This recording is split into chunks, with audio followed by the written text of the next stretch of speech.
पर्यटकीय राज्यको रूपमा चर्चित हिमाली राज्य सिक्किमले वसन्त ऋतुको पर्यटकीय मौसम कोरोनाको कारण कुनै पर्यटक भित्राउन नपाई सकिएपछि शरदयाममा हुने पर्यटकीय मौसममा भने पर्यटन व्यवसायलाई पुनः पटरीमा ल्याउने प्रयास सुरु गरेको छ। यसको निम्ति राज्य सरकारको गृह विभागले 27 सितम्बरदेखि पर्यटकहरूको लागि बुकिङ खुला गर्ने बताएको छ भने पर्यटन तथा नागरिक उड्डयन विभागले पनि आफ्नै दिशानिर्देशको खेसरा तयार पारेर 10 अक्टोबरदेखि सिक्किममा पर्यटकहरूलाई स्वागत गर्ने तयारी सुरु गरेको छ।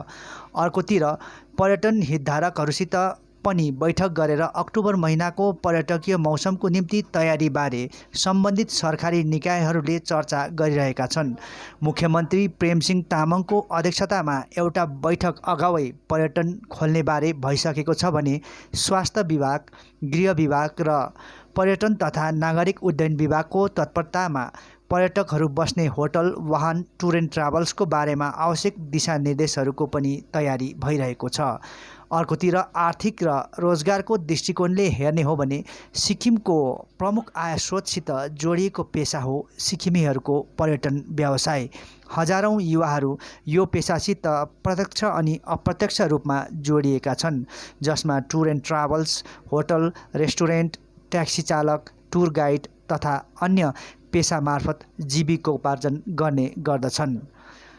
प्रस्तुत छ 10 अक्टोबरदेखि पर्यटन भित्राउने तयारीबारे पर्यटन विभागका अतिरिक्त सचिव तथा निर्देशक कपिल मीनासित एनएनआईले गरेको विशेष कुराकानी। स्पेशली यहाँ टुरिज्म डिपार्टमेन्टले अहिले अनाउन्स गरेको छैन, तर तपाईँले हेर्नुभयो होला होम डिपार्टमेन्टको अर्डरमा पनि अस्तिको अर्डरमा आयो टुरिज्म रिओपन 10 अक्टोबरदेखि रिओपन हुन्छ र 10 अक्टोबरदेखि को लागि हामी रेडी छौँ। यसमा हामीले लास्ट तपाईँको 15-20 डेज लास्ट 15-20 डेजमा एक महिना जस्तो लास्ट एक महिनामा हामीले धेरै कन्सल्टेसन गऱ्यौँ। फर्स्टमा we had meetings in the डिपार्टमेन्टमा मिटिङ भएर त्यसको बादमा हाम्रो स्टेक होल्डर्सको साथमा हामीले मिटिङ गरेको थियो र स्टेक होल्डर्सको साथमा मिटिङ गरेपछि उहाँको मिटिङको बादमा पनि के फिडब्याक छ हामीले मागेको थियो र फिडब्याक उहाँको अब कति फिडब्याक आयो, कति फिडब्याक उहाँले दिँदैछ अहिले पनि र त्यो बेसिसमा हामी त्यो एसओपीलाई फर्दर अमेन्डमेन्ट मोडिफाई पनि हामी गर्दैछौँ। एसओपी अहिले फाइनल भएको छैन खासमा, किनभने यो एसओपी दुईवटा एसओपी हुन्छ। यसमा दुईवटा कुरा छ। एउटा छ SOP for reopening of tourism, त्यो हाम्रो एउटा प्रपोजल हो। हामीले रिओपनिङ टुरिज्म रिओपन गऱ्यो भने कुन पाराले हामीले रिओपन गर्नु सक्छ, so what are the steps in reopening. जस्तो तपाईँको अब रिओपनिङ भयो भने whether it is only for domestic tourist or international tourist also. Second thing is हामी उसमा एउटा हाम्रो कन्डिसन छ कोभिड-19 नेगेटिभ सर्टिफिकेट हामी कम्पलसरी भन्दैछौँ एसओपीमा। सो त्यो गर्ने कि नगर्ने, त्यसको बादमा तपाईँको टेस्टिङको के छ, टेस्टिङ हुन्छ कि हुँदैन। अरू स्टेट्सले धेरैवटा स्टेट्स 14-15 स्टेट्सले ओपन गरिसकेको छ टुरिज्म, तपाईँलाई थाहा छ। मेट्रो सिटिजमा पनि हाम्रो होटल सबै ओपन भयो र यसकै फलोअपमा स्टेक होल्डर्सको साथमा मिटिङ भयो। स्टेक होल्डर्सको मिटिङको बादमा एसओपी फेरि हाम्रो लेभलबाट हामीले फाइनल एउटा एसओपी बनाएको छ। So there are 2 SOPs, one is SOP for reopening of tourism, जसमा हामीले स्टेप्स दिएको छ। हामी एउटा लिमिटेड फेज्ड म्यानरमा हामी खोल्ने प्रपोज गर्दैछौँ। Not all the hotels are open, all the facilities are open, त्यस्तो छैन र त्यो लिमिटेड वेमा ओपन गर्दा त्यसको के स्टेप्स हुन्छ हामीले डिटेलमा त्यसलाई उसमा मेन्सन गरेको छ।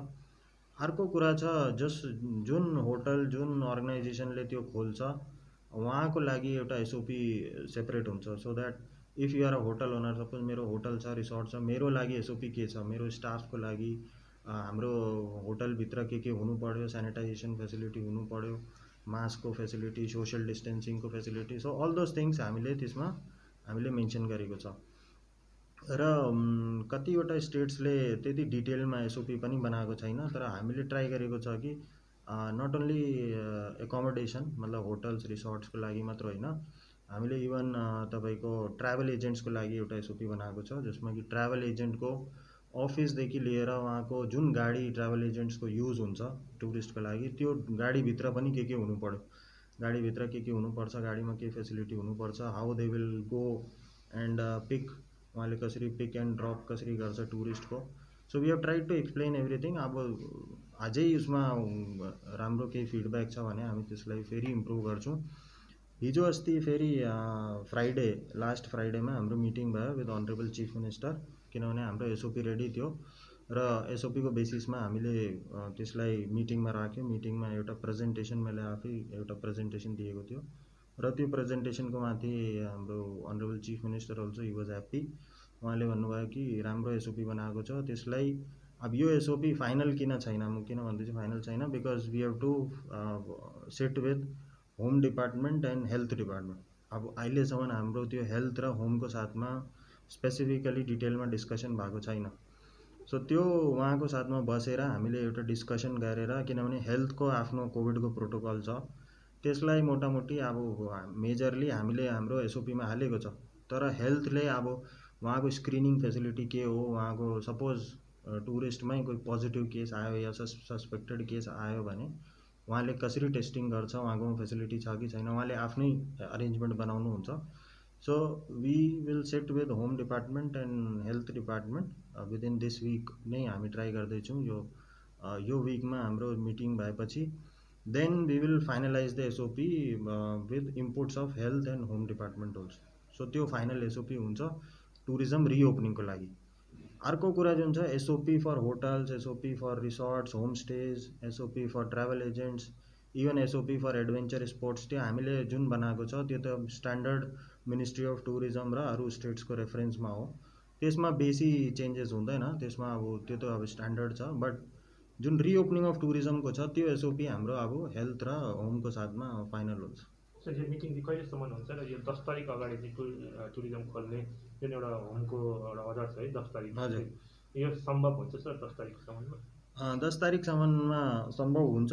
त्यसको लागि अब हामी यो विकभित्र पनि, यो विकमा अब अलिक प्रब्लम यो भयो कि लकडाउन छ यो विकमा गान्तोकमा, तर त्यसमा जुन डिसिजन भयो लास्ट टाइमको हाई लेभल मिटिङमा अनरेबल चिफ मिनिस्टरको चेयरम्यानसिपमा, द्याट एउटा टुरिज्मको तपाईँले सेपरेटली टास्क फोर्स बनाउनुहोस्, त्यो डिसिजन भयो र त्यो टास्क फोर्समा इभन हेल्थ डिपार्टमेन्ट, होम डिपार्टमेन्टलाई पनि मेम्बर बनाएर, जस्तो हाम्रो स्टेट टास्क फोर्स छ कोभिडको, र त्यो टास्क फोर्सको आज हामी प्रपोजल बनाएर पठाउँदैछौँ। त्यो task force within this week task फोर्सको गठन हुन्छ। त्यो टास्क फोर्स बनाएपछि त्यो टास्क फोर्सको मिटिङ पनि हामीले यो विकभित्रै प्रपोज गर्दैछौँ within this week only, or on the तपाईँको के भन्छ मन्डे 28मा। सो त्यो टास्क फोर्सको मिटिङ भएपछि हाम्रो एसओपी फाइनल भइहाल्छ विदिन दिस मन्थ, सेप्टेम्बर एन्डसम्म SOP will be finalized. SOP final भएपछि हाम्रो एउटा अर्को काम हामीले गर्नुपर्ने छ, जुन होटल, रिसोर्ट, ट्राभल एजेन्टलाई हामी अलाउ गर्छौँ, किनभने सबैलाई अलाउ हुँदैन, यो फर्स्ट फेजमा कम्ती नम्बर पनि हुन्छ, प्लस अब कोभिडको गाइडलाइन्स उहाँले फलो गर्नु पऱ्यो, because everyone can not open without following the guidelines. अन्त कोभिडको जति पनि गाइडलाइन्स छ, होटलमा के फेसिलिटी उहाँले दिनुपर्छ, के तपाईँको एसओपी फलो गर्नुपर्छ, त्यसको कन्फर्मेसन गर्ने काम अब हामीले अक्टोबर फर्स्ट विकमा गरेर त्यसको बादमा मात्र अब टुरिज्म हामी रिओपन गर्नु सक्छौँ। सो 10 अक्टोबरको अगाडि नै यो सबै काम भइहाल्छ। त्यसको लागि अब डिपार्टमेन्टले आफ्नो तर्फबाट सबै एफर्ट्स गर्छ। सर यसमा सँगसँगै जस्तै पार्क छ, जस्तै अब तपाईँको यो ट्रेकिङहरूको लागि छ, ट्रेकिङ रुटहरू छ, त्यसको त्यो पर्मिटहरूलाई चाहिँ कस्तो छ त्यसमा चाहिँ? जस्तै अब फामोङलोन नियरेस्ट पार्क भयो, यो एपिका गार्डन पार्कहरूको यो ओपनिङको लागि चाहिँ के छ? अब यसमा यस्तो हो, हाम्रो एसओपीमा यो पोइन्ट पनि हाम्रो डिस्कस भएको थियो यहाँ डिपार्टमेन्टमा, र हामीले एउटा टुरिस्ट साइट्स भन्छ, र टुरिस्ट साइट्सको लागि पनि हामीले एउटा ड्राफ्ट एसओपी रेडी गरेको छ। त्यो ड्राफ्ट एसओपीले टुरिस्ट साइट, मेजर टुरिस्ट साइटमा के उहाँले फेसिलिटी दिनुपर्छ, प्रिकसन राख्नुपर्छ, त्यो मेन्सन छ।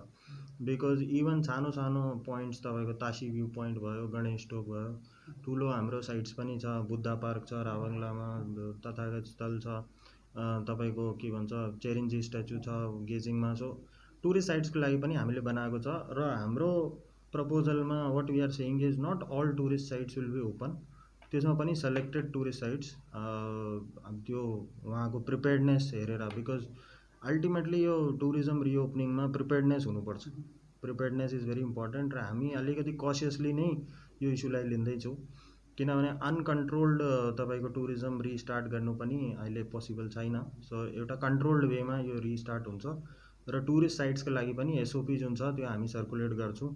त्यसको साथमा तपाईँको जानकारीको लागि यहाँ टुरिज्म डिपार्टमेन्टले कोभिड-19 प्रोटोकल र एसओपीको माथि एउटा ट्रेनिङ पनि अर्गनाइज गर्दैछ। त्यो ट्रेनिङमा हामी डिपार्टमेन्टबाट तपाईँको मास्टर ट्रेनर्सलाई हामी ट्रेन गर्छौँ। वी आर प्लानिङ 50 जना जस्तो एक्सपिरियन्स जुन छ स्टेक होल्डर्समा एसोसिएसनको मेम्बर्स हुनुहुन्छ, उहाँलाई हामी ट्रेनिङ यहाँ डिपार्टमेन्टबाट हामी गराउँछौँ स्ट्यान्डर्ड एसओपीको माथि। र उहाँलाई फेरि उहाँको काम हुन्छ कि अरू होटल्स अरू उहाँको मेम्बर्सलाई उहाँले ट्रेनिङ गराइदिनु पऱ्यो सेकेन्ड फेजमा। र त्यो ट्रेनिङ पनि फर्स्ट फेज अफ ट्रेनिङ तपाईँको यो मन्डेदेखि सेड्युल छ, नेक्स्ट मन्डेदेखि सेड्युल छ। र त्यो ट्रेनिङ्स पनि हामी ट्राई गर्छौँ कि at least 1 round of training before 10 October त्यो भइहाल्नुपर्छ। त्यसको बादमा trainings can continue after that also. Tourist ट्याक्सीको लागि के प्रोभिजन छ? कतिले भन्दैछ लग्जरी भेहिकललाई मात्रै एलाउ गर्ने विथ प्रोटोकल भन्ने कुरा छ, त्यसले गर्दाखेरि अलिकति डिफ्रेन्सेस आइरहेको जस्तो देखिन्छ सर। यसको लागि के बनाएको छ? अब यो अहिले यो मुद्दा डिस्कस भएको थियो, यो अहिले फाइनल त छैन, तर हाम्रो प्रपोजलमा के थियो किनभने टुरिस्टको हामी प्री रजिस्ट्रेसन पनि यहाँ गराउँदैछौँ। टुरिज्मको एउटा वेब पोर्टल यहाँ छ, वेब पोर्टलमा प्रत्येक टुरिस्टले पहिला प्री रजिस्टर गर्नुपर्छ हाम्रो एसओपीको अकर्डिङ। र त्यो प्री रजिस्ट्रेसन हामीले किन राखेको हो, किनभने एभ्री टुरिस्टलाई हामी ट्र्याक गर्नु चाहन्छौँ त्यसमा। We want to track every tourist. उहाँ रम्फूमा आएपछि सिक्किममा एन्टर भएपछि कहाँ उहाँको मुभमेन्ट कहाँ हुँदैछ त्यो सब ट्र्याक हुनुपर्छ। सो हाम्रो प्रपोजलमा त्यो हो। प्लस ट्याक्सिजको लागि जुन प्रपोजलमा हाम्रो छ that is we should allow only luxury vehicles. हाम्रो प्रपोजल त्यही हो, लग्जरी भेहिकल्सलाई अलाउ गरौँ, किनभने लग्जरी भेहिकल्समा के भन्छ तपाईँको स्टार्टिङ टु एन्डिङ पोइन्टको हामीले मोनिटर गर्न सक्छ। अब सपोज मेन लाइन ट्याक्सिज या अरू हाम्रो लोकल ट्याक्सिजलाई पनि हामीले टुरिस्टलाई बोक्नु र टुरिस्टलाई टुरिस्ट साइट्समा लानु अलाउ गऱ्यो भने अगेन ट्र्याकिङमा प्रब्लम हुन्छ। तर यो फाइनल भएको छैन, यसको माथि डिस्कसन अस्ति पनि भएको हो। यसमा कन्सर्न्स छ ओन्ली लग्जरी भेहिकल्सलाई अलाउ भयो भने अरू एसोसिएसन्सको छ कि हामीलाई त्यसमा इन्कम हुँदैन एन्ड अल। तर अहिलेसम्म लग्जरी भेहिकल्सलाई नै अलाउ गर्ने हाम्रो एसओपीमा हो। अब यो होम डिपार्टमेन्ट र ट्रान्सपोर्ट डिपार्टमेन्टको साथमा हामी फाइनल गर्छौँ। सर कतिपय टुरिस्ट स्पटहरू आफ्नो एउटा कमिटीले सञ्चालन गर्छ, जस्तै कमिटी मोनेस्ट्री भयो, राङ्गाको लिङ्गम मोनेस्ट्रीहरू भयो, उनीहरूले बिफोर लकडाउन नै उनीहरूकोमा टुरिस्ट एन्ट्री ब्यान गरेको थियो अरे। र अब जुन तपाईँले अघि भन्यो भने आइडेन्टिफाई गरेर टुरिस्ट स्पटहरू आइडेन्टिफाई गरेर मात्रै त्यसमा दिने, यस्तो जसले अब ब्यान गर्न चाहन्छ, जसलाई दिन चाहन्छ, त्यसकोमा के प्रोभिजनहरू राख्नु भएको छ सर? अब जति हाम्रो टुरिज्म डिपार्टमेन्टको अन्डरमा साइट्स छ या टुरिज्म डिपार्टमेन्टले लिज आउट गरेर दिएको छ, मोस्टली त टुरिज्म डिपार्टमेन्टको प्रपर्टिज हो। जस्तो तपाईँले बुद्ध पार्क हेऱ्यो भने बुद्ध पार्क पनि टुरिज्मकै छ, तपाईँको चेरिन्जे स्ट्याचु पनि टुरिज्मकै छ र त्यसको एडमिनिस्ट्रेटर हुन्छ, हाम्रो स्टाफ पनि हुन्छ त्यहाँ। र तपाईँले ठिकै भनेको त्यहाँ म्यानेजिङ कमिटी हुन्छ ठुलो ठुलो ठाउँमा, इभन चारधाममा पनि चारधामको आफ्नै म्यानेजिङ कमिटी छ। तर अब उहाँलाई हामी कम्युनिकेट गर्छौँ, किनभने टुरिज्मको अन्डरमा जति छ त्यसलाई हामी ट्राई गर्छौँ कि दे सुड रिस्टार्ट। तर अब अरूको जहाँ कुरा आउँछ, मोनेस्ट्रिजको कुरा आयो, त्यो टुरिज्मको अन्डरमा डाइरेक्टली छैन।